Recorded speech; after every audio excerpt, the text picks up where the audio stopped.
All right, we're back with another Pick'em video. It is Thursday, January 29th in the NBA. We got a big slate coming off another big slate. So there's a bunch of teams on a back-to-back, but I got some plays that I'm liking. We had a winning day yesterday once again. So we are going to go over the recap. We're going to go over the plays for today, and then I'll get you guys on your way. But if you could do me a favor, like the video, subscribe to the channel, hit that notification bell, comment something down below, all those good things. Going to tell YouTube, hey, this guy knows what he's doing. This guy makes some pretty good content, and they'll push my videos out a little bit more. So let's get into the recap of yesterday's video picks first. And there it is, 3-1 on the video picks yesterday. First of all, let's talk about him. Jarris Walker, if you watch the video, you're like, where the heck did he come from? You guys got to 100 likes, which I really appreciate, and I added the play in the pinned comment down below. And that was Jarris Walker under 7.5 rebounds and assists, plus 100. He had, I think, 16 points, 0 rebounds and assists, so great read there. We had Karl-Anthony Towns over 10.5 rebounds. I thought he was about to set the record for rebounds at one point in that game. He had 14 with about 6 minutes left in the second quarter. He ends with 22. I know we got great CLV on this because Mitchell Robinson ended up getting ruled out. That was kind of the angle. Like, hey, back-to-back. Mitchell Robinson never plays on back-to-backs.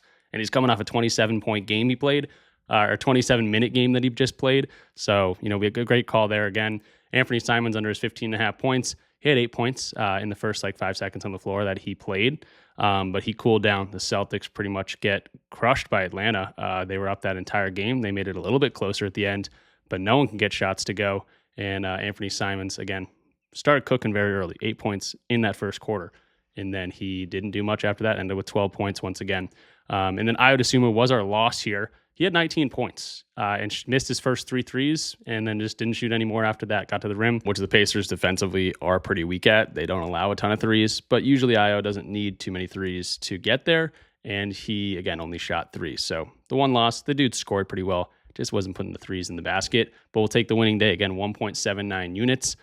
January started off kind of slow, and then it's really picked up. Since January 14th, we're up 18 plus units. So it's really just been, green bean casserole after January 14th. So seeing the board, again, extremely well. I keep saying this, but we don't go on runs like this, forever. At some point, we are going to go into a rut where we're going 50-50. We're going, a bad day here and there. We have just been absolutely crushing it. So again, if you guys get this video to 100 likes, I'll add another play in the pinned comment down below. Sometimes those are the best plays to look at because I get to see all the injury news. I get to see a lot of signals and things that I'm looking at from the market. And, again, sometimes those are the best plays. So, yeah, we'll keep cooking. Let's get into the plays for today. And it starts all with Props Madness, which is the best visual research tool out there. If you're watching this video and you're like, dang, I got to try this thing out, you can do so. 25% off your first month using my link in the description down below. It also lets them know that I sent you there, which is a great way to support the channel. And I got Moussa Diabate here up as the first play of the video. I'm looking at his 9.5 points, minus 110 on the over. He's got it in 4 straight games, and I also don't want to skip over his double-double potential in this one, which we'll talk about in a second here. But Moussa Diabate, 9.5 points. He's done it in 4 straight games. They're going up against the Dallas Mavericks, and when you look at Diabate, when you look at Kalkbrenner, both these guys have been pretty much splitting minutes. They have been relying on Diabate a little bit more recently, but you can see Diabate can have as low as 16 minutes in some of these games. Right now projected for 22 minutes, but I think you could see some more time in the court because you think about this scheme. The Charlotte Hornets have won 4 straight games. They got a matchup that they could absolutely take advantage down low. And when they look at Diabate and Kalkbrenner, Diabate the better offensive player, Kalkbrenner the better defensive player. And against the Dallas Mavericks, who don't have AD, they don't have Kyrie. Obviously, they might not have Cooper Flag today. The Dallas Mavericks offense is going to be the one that struggles a little bit more, so they might not need the defensive pressure of a guy like Kalkbrenner and maybe focus more on the offensive contribution of a guy like Diabate. He's got a perfect matchup to do so. 27% of his, or 83% of his points come right at the rim. Restricted area, 27th ranked there. Within 10 feet, they're ranked 28th because, again, they don't have a really big rim defender. They got Gafford down there. They'll send out Dwight Powell down there. PJ Washington might get some center minutes, but Diabate should be able to feast down low. Putback situations, you can see guys just by position, a lot of centers going over their lines too. And we're not asking for a ton of points. We just need 9.5. And Diabate, not a guy that misses a whole lot of shots. He doesn't shoot a ton of times, but you can see his, especially the last 4 games, 89%, 86%, 67%, 100%. He's shooting ones right at the rim, dunks, layups right at the rim. He doesn't miss a whole bunch, which means he doesn't need a whole bunch of shots. But I can absolutely see the minutes going up a little bit if they rely on him a little bit more than a guy like Kalkbrenner. And in these spots, especially when they lean on Diabate a little bit more, defense to position, teams that give up a lot of points to that center position because he's got a great matchup to do so in pretty much every way he scores. These favorable matchups to position, that's when he's over in about 77, 78% of games. 7 of the last 9 games, he's had double-doubles. And again, there's some games that he doesn't even play a ton of minutes, but he's also getting 10 points in some of these games because he shoots a very good percentage. He can get to the free throw line if they're going to foul him. And again, a smaller team might have to do that against him. He doesn't need that much opportunities to get the 10 points in these weaker matchups. So I really like his opportunity to get the 9.5 points. Again, you want to get the best price tag. -110 on BetMGM is where I attacked it. And this is a back-to-back situation too. Some guys, maybe someone pops up on the injury report and Diabate gets more minutes there. In back-to-back sets, he's over this in 7 of 8 games, probably because he gets leaned on a little bit more. But even in games he's not seeing a ton of minutes, I mean, you can actually see his minutes here going to go up from 24 to 26, so it gets a 2-minute boost on back-to-back sets. But also, 16 minutes here against the Magic, shot 4 of 4, got to the free throw line once, and got his points line. Now he has a perfect matchup to score some points in a back-to-back set where they might rely on his offense a little bit more. I'm loving Diabate at 9.5. Now, I don't want to skip over his double-double because I think that's also a pretty good spot. Back-to-back sets here, you can see again over in 62% of games. You want to get the best price tag, which right now is at ESPN at +185. Don't throw an entire unit on it, but I think if if my game script is correct here, in the back-to-back situation, they lean on him a little bit more and they want the offense of Diabate a little bit more. That's just going to mean an uptick in minutes, and that's going to be more opportunities to get rebounds. And again, he'll probably be the best rebounder out there. The Mavericks don't have a great center rotation like I've mentioned a few times, so you could sprinkle something on his double-double as well. But I'm going to stay on the points. That's the best play that I'm seeing. Again, plenty of opportunities to get this at -110, ESPN Bet and BetMGM.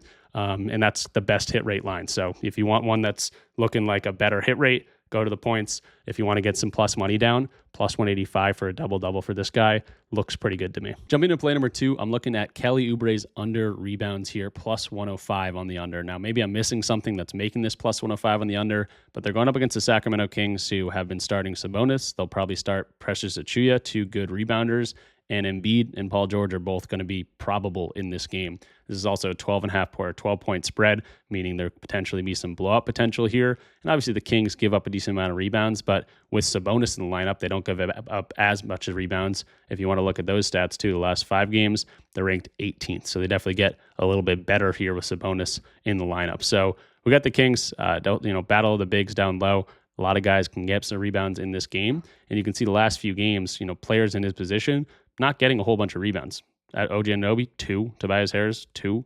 Ron Holland Jr., or the second, 4. DeAndre Hunter, 0. So some guys, the guys that are creeping over their lines, sure, but a lot of guys are staying under their lines in this position. And Kelly Oubre, not some massive rebounder. Now, I will say, Kelly Oubre is one of the most stressful people to bet on. Sometimes I bet his under, and he scores 40 points. He's had a couple double-digit rebounds randomly in a lot of these games. But, there could be a blowout situation that's going to help the under. We're probably going to get Embiid. With Embiid, this is a 33% hit rate on the year. With Paul George and Embiid, he's only over in 2 of 7 games. Again, randomly grabs a whole bunch of rebounds with a ton of rebound chances. But I like this spot in a spot that, they give up a lot of boards, this Kings team does, but not a ton to, recently, especially to his position.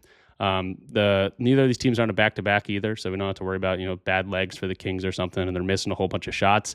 They're a bad team in general, but again, we're getting plus money on this under. So this is a value play, getting plus money on this play. I don't really understand why it would be favored on the over, especially looking at the hit rate here. And again, with Embiid, with Paul George, Kelly Oubre does get a lot of time in the court, but if it's going to be a blowout situation, we can actually see that too. If we go to, let's go to splits, we can see the win-loss margin. If they're going to win this game by, let's call it a blowout, 15 plus points. He's only had 3 games where they've done that, but he's under in all 3 of those games because, again, you're going to lose minutes in blowout situations like this. So Kelly Oubre, weird one. I don't know why this would be favored on the over. So I'm attacking the value here, +105. Not too much, in terms of diving deep. It's just a hit rate thing, a value thing, and, knowing the injury report and knowing who's probably going to be active. So this is what we're looking at for hit rates. Kelly Oubre, again, a weird guy to bet on overall, but I'll take our chances at going with, the odds here. Jumping to the next play that I like, it's going to be another under, and it's going to be on Mark Williams, 11.5 points, minus 120 on the under. Now, he's coming off a pretty good game against the Brooklyn Nets, but that was a team that allows a whole bunch of points in the paint. Now he gets a very, very difficult matchup against the Detroit Pistons. This is a 4.5 point spread. Honestly, that seems too low to me. I think the Pistons could cover that. The home team is the Suns, so maybe that's what they're getting there. But remember, we got no Devin Booker in this game, potentially no Colin Gillespie too. So not a lot of good guys to set Mark Williams up, meaning he'd have to work with his back to the basket, post up, which again, they rank number 1. Pick and roll big man, they rank number 1. If he's going to get some cuts or transition, they're also pretty good at that. Restricted area, number 2, within 10 feet. Number 2. And you can also see a lot of these centers not going over their lines very often. The last time someone scored more than 10 points against this team that was a center was Zubac, who had 17 points, who I would say much better offensive player than a guy like Mark Williams. Now, big thing here, obviously Booker out for this game. He's only over in 2 of 6 games without Booker with some crazy big games here. But he's also played the Pistons without Devin Booker already. Played 22 minutes in that game. They lost only by 3. But he only had 5 points, and he only played 22 minutes in that game too. So yes, coming off a huge game here, maybe that's why we're getting a little bit of a higher line. But this is a horrible matchup for Mark Williams, and a guy I definitely like to fade more times than taking his over. Maybe I'll look at his over in great matchups. He's had some good games against the Pelicans. Again, just had a good game against the Nets, who are weak in the interior, but challenging matchups to this dominant scoring zone. Only over in 45% of games. If you look at games without Booker, there's those 3 matchups against difficult, down low defenses, and you can see his minutes drop off a cliff. They lose these games. They lost this game by 49. They lost this game by 19. Lost this game by 3. So if the Pistons come out here and smack these guys around, on their home court, we're going to see less minutes from this dude. So he's not scoring very well in these games. Sure, the minutes have been down, but he's maxed out at 22 minutes, even in a 3-point game.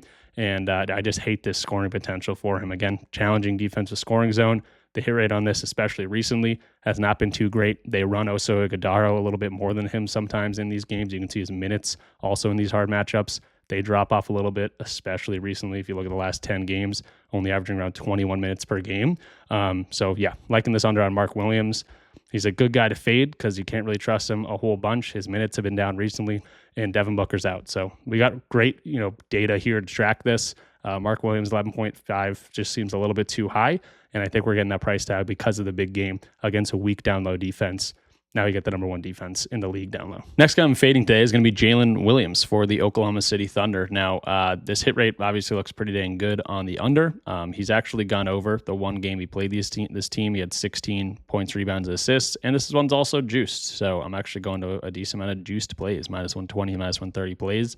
But I like the hit rate here, and I don't really love his matchup at all. I think this one could stay close, but the biggest news here is Hartenstein is returning. He probably won't get 30 minutes tonight, but with Hartenstein, with Chet Holmgren in the lineup, he's only over in 4 of 15 games. And again, this one could stay close. So the games he's going over, this is a 32-point victory. He played 24 minutes. This is a 30-point victory. He played 20 minutes, 24-point victory. He played 30 minutes. This is a 6-point spread. I know the Timberwolves don't like this team. I know Anthony Edwards does not like this team. And I think it could stay close here. And again, if he gets a lot of time on the court, it's because it's a blowout. So if I think it's going to stay close, I like our chances of Jaylen Williams staying under. Now, he's projected for 17 minutes in this game as of right now.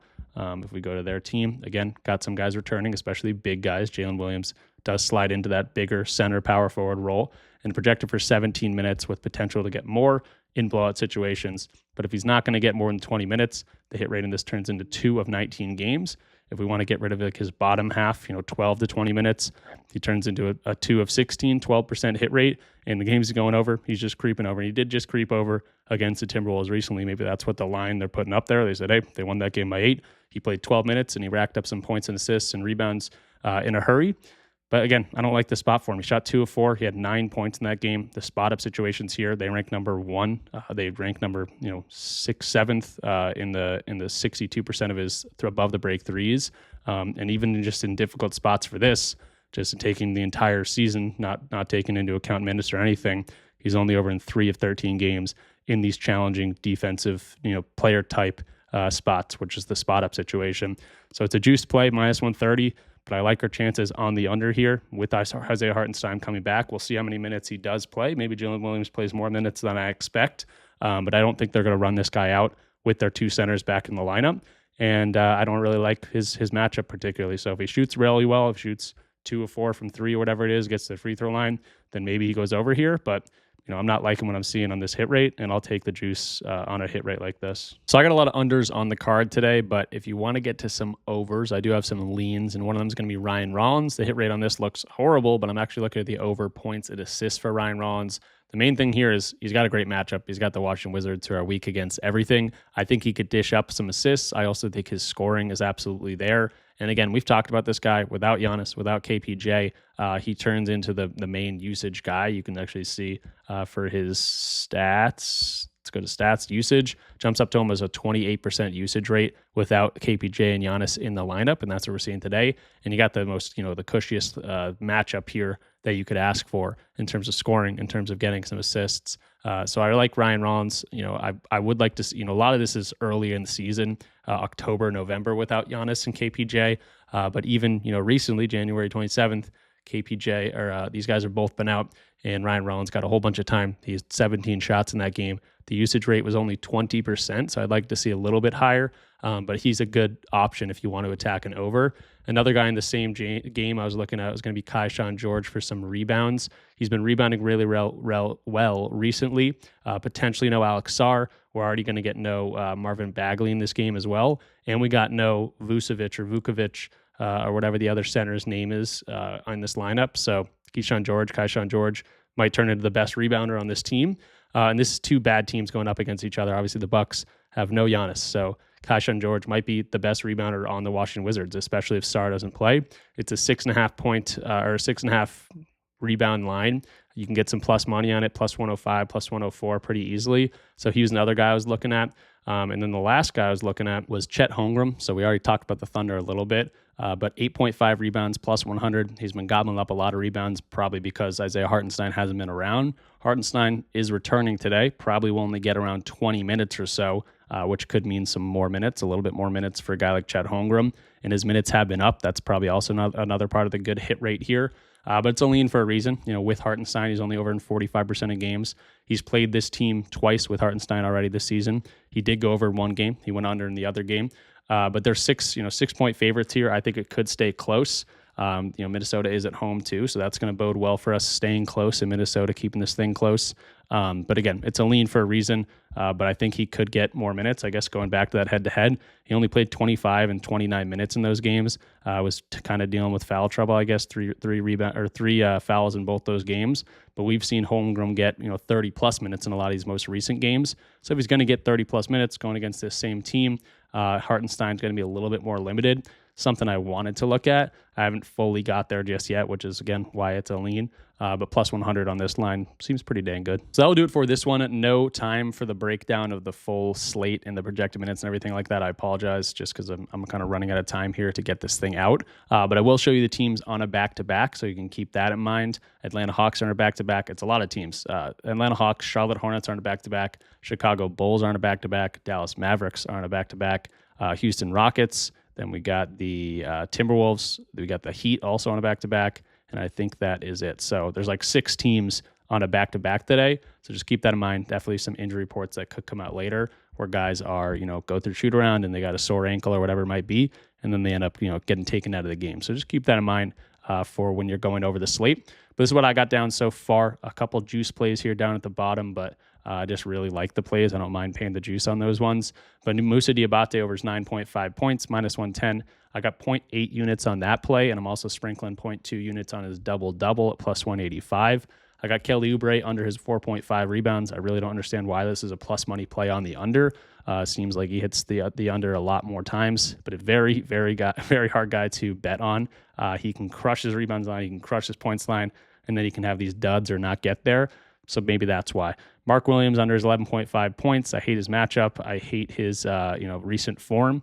That's why I'm fading him. And then Jaylen Williams with Hartenstein coming back in the lineup, even if he plays a little bit less time, I don't see Jaylen Williams seeing more than 20 minutes unless it's some big blowout that I'm not expecting. So 15.5, again, seems a little bit too high. So that'll do it for me in this one. Thank you guys for watching. A quick shout out to Pickett before we go. If you're not on Pickett, I don't know what you're doing. It's a free bet tracker for you guys to use. You can sync it to your sports books and it does all the work for you. And when you sign up using my code RichPicks, you get $3 or $100 just by syncing your first sports book. Totally free for you guys to use.